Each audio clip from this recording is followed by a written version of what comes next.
तलाकशुदा आईपीएस पत्नी 5 साल बाद पति की झोपड़ी पहुंची। सच जानकर पूरा गांव सन्न रह गया। दोस्तों, सुबह का समय था। गांव के ऊपर सुबह की ठंडी धूप ऐसे फैल रही थी जैसे किसी ने आसमान से दूध में डूबी रोशनी बरसा दी हो। दूर खेतों में काम करते मजदूरों की धीमी आवाजें और कहीं कहीं कुकड़ों की धुन माहौल को और भी जीवंत बना रही थीं। लेकिन इसी शाम सुबह को फाड़ते हुए एक सफेद सरकारी जीप अचानक गांव के कच्चे रास्ते पर मुड़ी। ड्राइवर ने जब गाड़ी को ब्रेक लगाया तो गांव के बच्चों ने दौड़ लगाकर उसे घेर लिया। किसी ने पहली बार इतनी चमचमाती गाड़ी गांव में देखी थी। जीप के शीशों पर लगी नीली बत्ती देखकर वे और भी चकित हो उठे। जीप का दरवाजा धीरे धीरे खुला।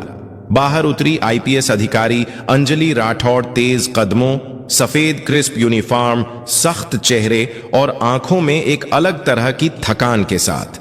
आज भी उनकी पर्सनैलिटी में वही तेज था जो पूरे जिले में चर्चा का विषय रहता था, पर चेहरा अजीब तरह से टूटा हुआ, कहीं ना कहीं भीगा सा। गांव वालों के लिए यह दृश्य किसी फिल्म जैसा था। आईपीएस मैडम यहां, इस दूर के गांव में, और वह भी अकेले। कुछ महिलाएं अपनी साड़ियां ठीक करते हुए चौखट से बाहर झांकने लगीं। बच्चों ने कंधे उचकाए, पुरुषों ने आपस में कानाफूसी शुरू कर दी, लेकिन अंजलि किसी की ओर नहीं देख रही थी। उनकी आंखें सिर्फ एक दिशा में जमी थीं, गांव के किनारे खड़ी मिट्टी और त्रिपाल से बनी एक पुरानी झोपड़ी। उसी झोपड़ी की तरफ जिसके साथ उनकी जिंदगी का एक बंद अध्याय दफन था। उसी झोपड़ी में रहने वाला आदमी उनका तलाकशुदा पति राघव। 5 साल पहले अंजलि और राघव का रिश्ता किसी भी आम जोड़े जैसा नहीं था। एक ओर देश की टॉपर आईपीएस ऑफिसर, दूसरी ओर एक सीधा साधा गांव का लड़का जो अपने पिता की छोटी खेती संभालता था। दोनों की मुलाकात संयोग से नहीं, किस्मत से हुई थी, और शादी भी। लेकिन किस्मत अपने हिसाब से खेलती है। अंजलि महत्वाकांक्षी थी, अनुशासन प्रिय। राघव सरल दिल का, नरम, भावनाओं को महत्व देने वाला। दोनों की दुनिया अलग थी, बहुत अलग। शादी के बाद कुछ महीने सब ठीक चला, लेकिन फिर झगड़े शुरू हुए। काम को लेकर, समय को लेकर, अंजलि की ड्यूटी को लेकर, राघव की आर्थिक कमजोरियों को लेकर। और एक दिन बात इतनी बढ़ी कि अंजलि ने तलाक का फैसला ले लिया। राघव ने विरोध नहीं किया, उसने सिर्फ इतना कहा था, अगर तुम्हें लगता है मैं तुम्हें बोझ लगता हूं तो मैं चला जाता हूं। और वह सचमुच चला गया। गांव लौट आया, अपनी झोपड़ी में रहने लगा। अंजलि ने सोचा था कि समय के साथ सब भूल जाएंगी, लेकिन सच यह था कि वह खुद को कभी माफ नहीं कर सकी। उन्हें लगता था कि उन्होंने एक अच्छे इंसान को बस इसलिए खो दिया क्योंकि वह अपनी महत्वाकांक्षा और गुस्से में अंधी थी। लेकिन फिर भी 5 साल तक वह कभी उससे मिलने नहीं गई, न उसने बुलाया, न उन्होंने तलाश की। फिर ऐसा क्या हुआ जो आज वह अचानक यहां पहुंची? वर्तमान झोपड़ी की तरफ कदम। अंजलि ने गहरी सांस ली। दिल इतना तेज धड़क रहा था कि मानो सीने से बाहर निकल आएगा। उन्होंने झोपड़ी की ओर कदम बढ़ाए। कच्ची मिट्टी पर उनके चमकते जूते ढस रहे थे। उनकी आंखों में डर था, एक अपराध बोध और एक सवाल, क्या वो मुझसे नफरत करता होगा? झोपड़ी के पास पहुंची तो देखा, सामने एक पुरानी चारपाई, पास में टूटी बाल्टी, रस्सी पर सूखते फटे कपड़े और दरवाजे पर टंगा एक छोटा सा ताला। वो बाहर गया है क्या? अंजलि ने एक बूढ़ी औरत को बुलाया जो बकरी को चारा डाल रही थी। माई, ये झोपड़ी राघव की है ना? उनकी आवाज खुद ब खुद कांप गई। बूढ़ी औरत ने उन्हें ऊपर से नीचे तक देखा। आईपीएस वर्दी से पहचानना मुश्किल नहीं था कि यह कोई बड़ी अफसर है। हाँ बिटिया, राघव का ही घर है, वो बोली। फिर अचानक उसका चेहरा उदास पड़ गया। पर तुम कौन हो? क्यों पूछ रही? अंजलि ने गला साफ किया।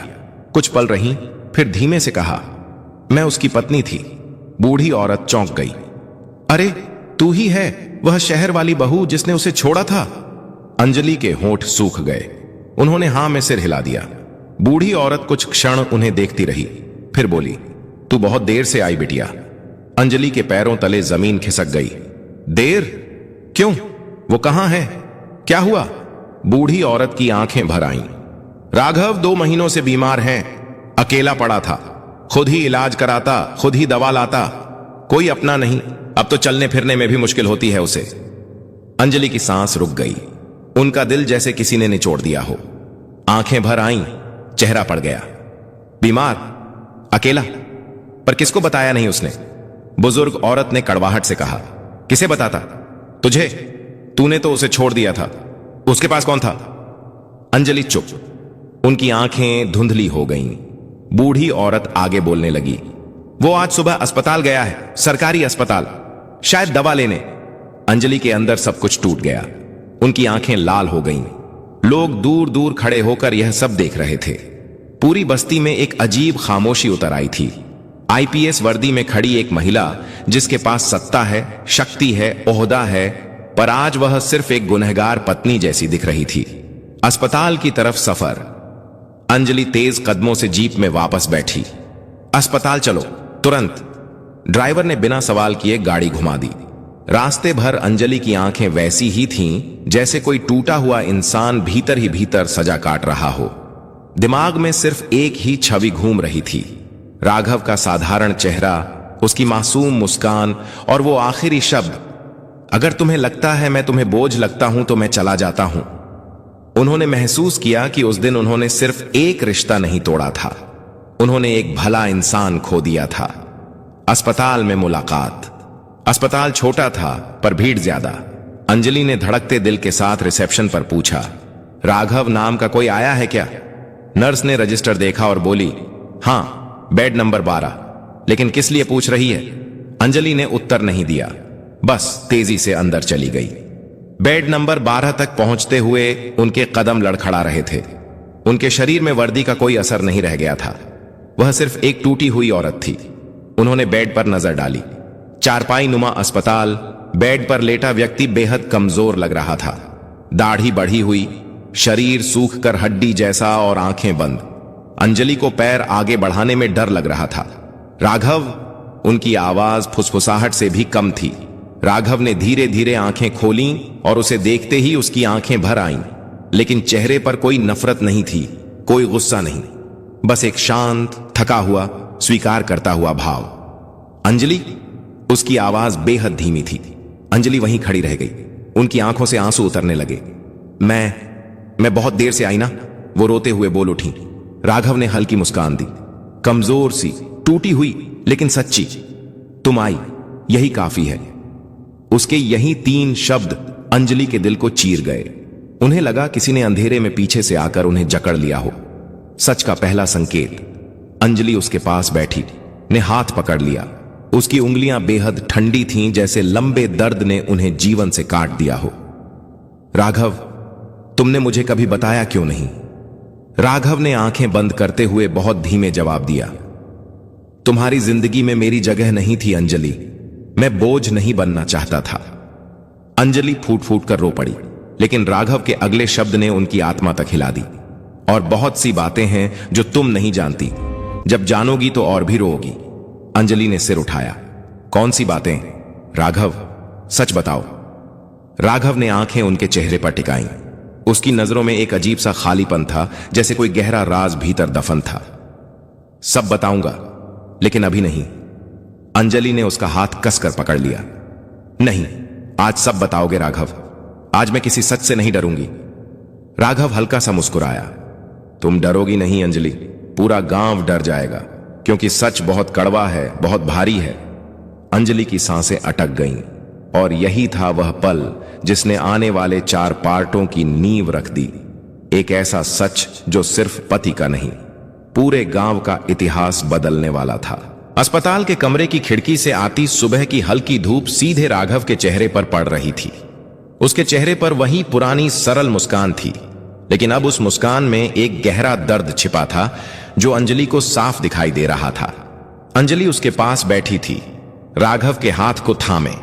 हमेशा से मजबूत, सख्त और अनुशासित अंजलि आज एक टूटी हुई पत्नी थी, पछतावे में डूबी, डर में लिपटी और कहीं ना कहीं उम्मीद में भी कि शायद देर सही पर सब ठीक हो सकता है। पर राघव की आंखों में वह उम्मीद नहीं थी।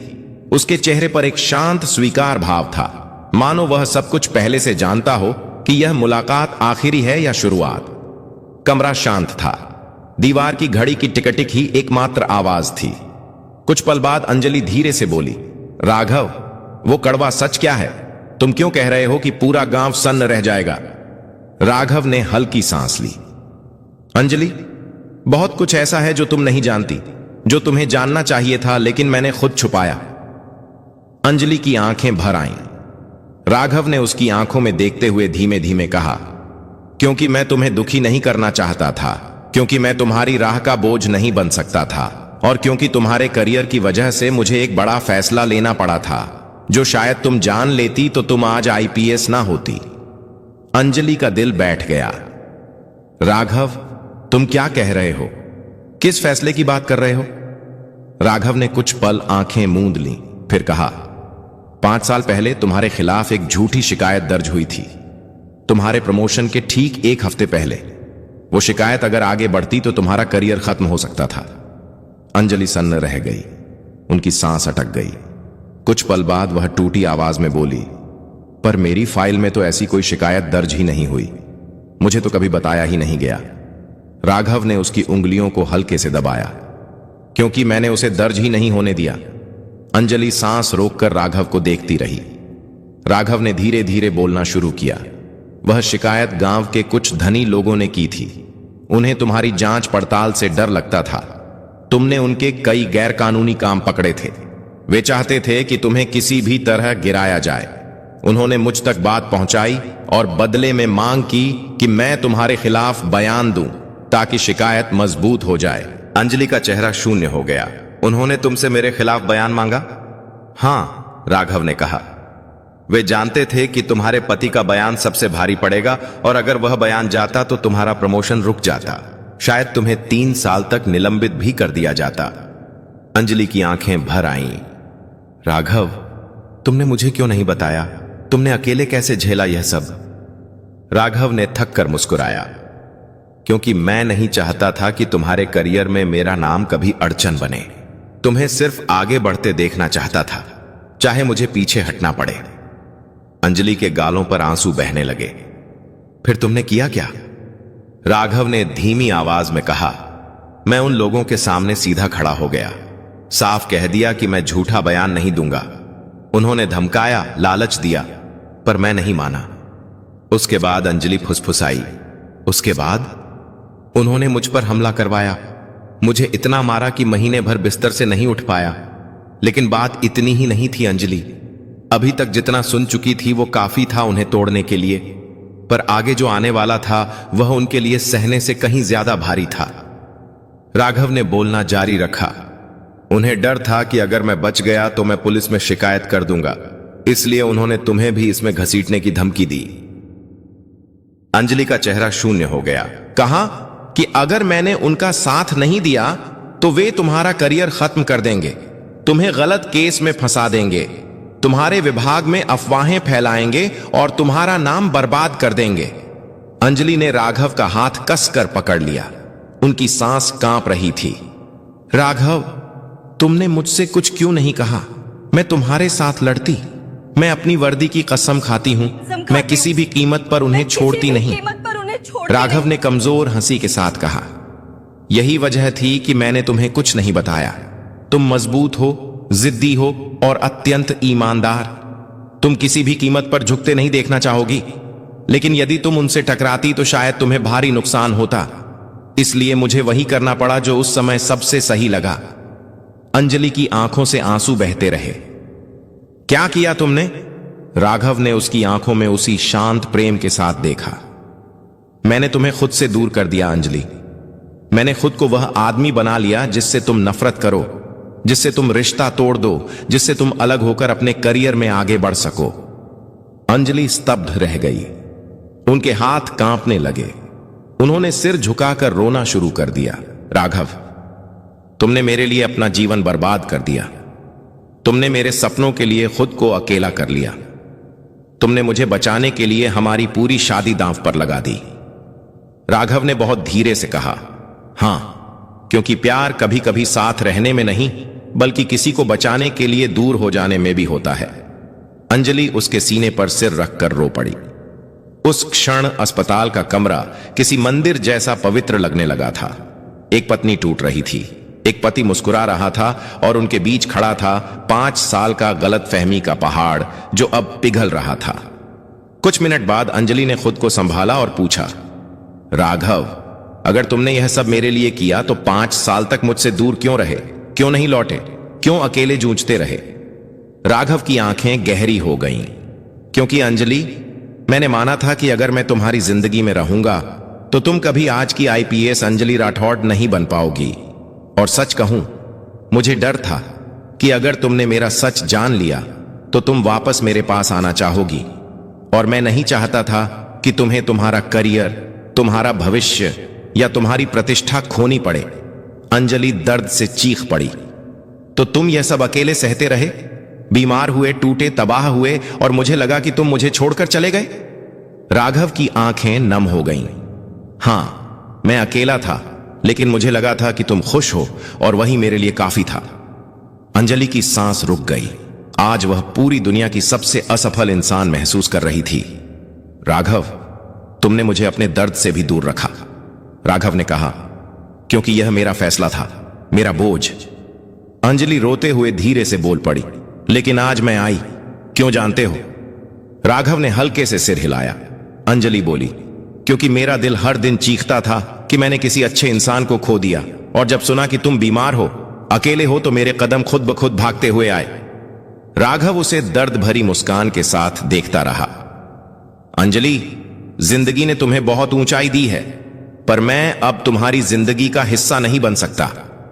अंजलि घबरा गई। क्यों? क्यों नहीं? राघव ने खिड़की से बाहर देखा, जहां धूप फैल रही थी। क्योंकि मेरे पास अब ज्यादा समय नहीं है। अंजलि का दिल धड़कना बंद हो गया। क्या मतलब? राघव की आंखों में एक भारी सच तैर गया। मेरा इलाज देर से शुरू हुआ है। डॉक्टरों का कहना है कि स्थिति गंभीर है। अंजलि ने चीख मारकर उसका हाथ पकड़ा। नहीं राघव, तुम मुझे ऐसे छोड़ नहीं सकते। मैं फिर से तुम्हें नहीं खोऊंगी। नहीं नहीं। राघव ने उसके सिर पर हाथ रखकर कहा, अंजलि, अभी बहुत कुछ जानना बाकी है।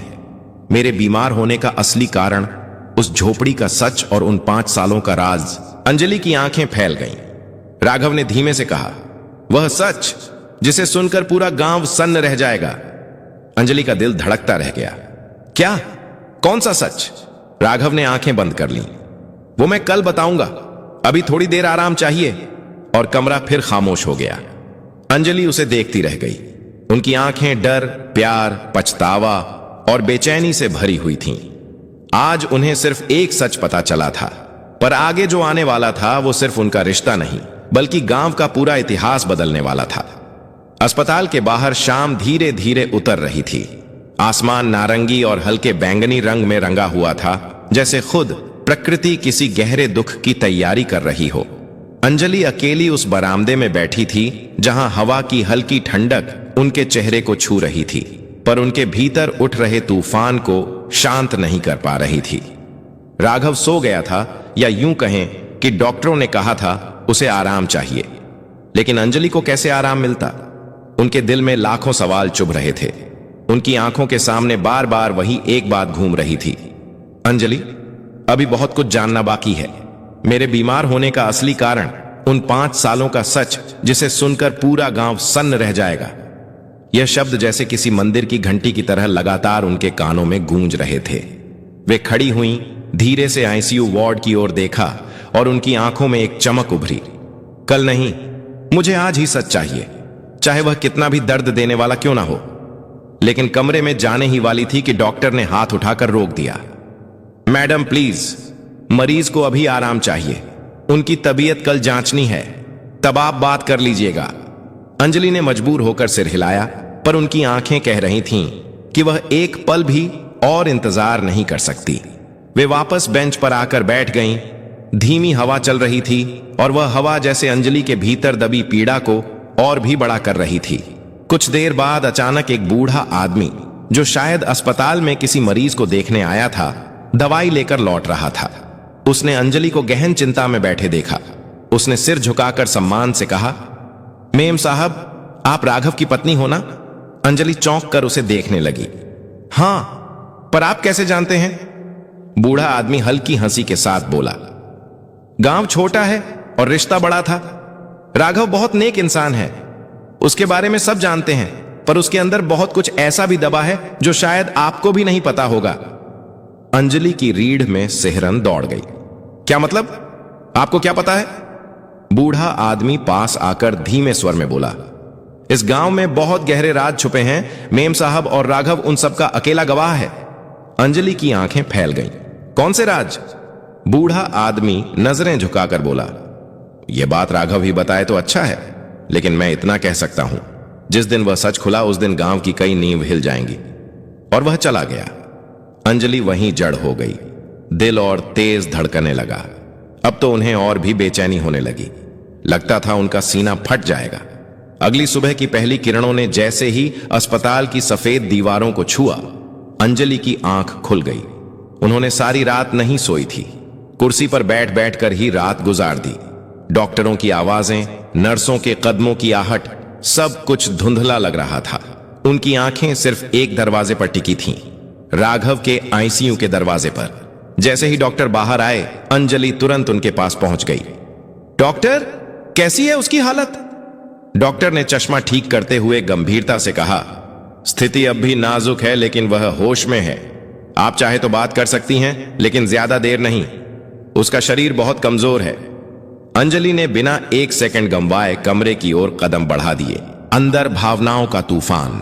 राघव बिस्तर पर लेटा हुआ था, चेहरे पर हल्की परछाइयां, लेकिन आंखों में वही पुराना शांत गहरापन। उसे देखते ही अंजलि के कदम थम गए। उनकी आंखें भर आईं।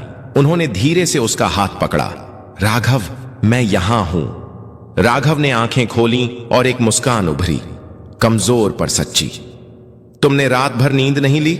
उसने धीमे से पूछा। अंजलि की आंखों में दर्द भर आया। नींद? तुम इस हालत में हो और मैं सो जाऊं? राघव, मुझे सब जानना है, अभी। आज सच क्या है? वो 5 साल तुमने क्या झेला? तुमने मुझसे क्या छुपाया? और वो राज क्या है जिसके खुलने से पूरा गांव सन्न रह जाएगा? राघव ने गहरी सांस ली। उसके चेहरे पर थकान और दर्द साफ दिख रहा था। अंजलि, ये सब बातें आसान नहीं हैं और शायद तुम सुनकर टूट जाओगी। अंजलि का गला भर आया। मैं पहले ही टूट चुकी हूं राघव। अब केवल सच मुझे बचा सकता है या फिर खत्म कर सकता है। बोलो, क्या है वह सच? कमरे में एक लंबी खामोशी उतर गई। खिड़की से आती धूप उनके बीच के दर्द को और भी उजागर कर रही थी। राघव ने धीरे से बोलना शुरू किया। अंजलि, मेरी बीमारी सिर्फ बीमारी नहीं है, मुझे जहर दिया गया था। अंजलि का शरीर कांप गया। उनकी उंगलियां सख्त हो गईं। जहर? किसने? क्यों? राघव ने आंखें बंद कर लीं, मानो दर्द फिर से जाग उठा हो। क्योंकि मैंने गांव के सबसे बड़े राज को देख लिया था और उसी चाल में फंस गया। वह लोग नहीं चाहते थे कि मैं जिंदा रहूं, क्योंकि मैं वह सब जानता हूं जो जानने का हक इस गांव के किसी इंसान को नहीं होना चाहिए था। अंजलि की सांस बंद होने लगी। कौन सा राज राघव? साफ साफ बताओ। राघव ने कांपती आवाज में कहा, 5 साल पहले जिस समय तुमने तलाक लिया, उसी समय गांव के कुछ नेता, जमींदार और 2 पुलिस अफसर मिलकर एक बड़ा अपराध कर रहे थे। जमीनों की अवैध कब्जेदारी, गरीबों के नाम पर फर्जी कर्ज और रात में होने वाली तस्करी।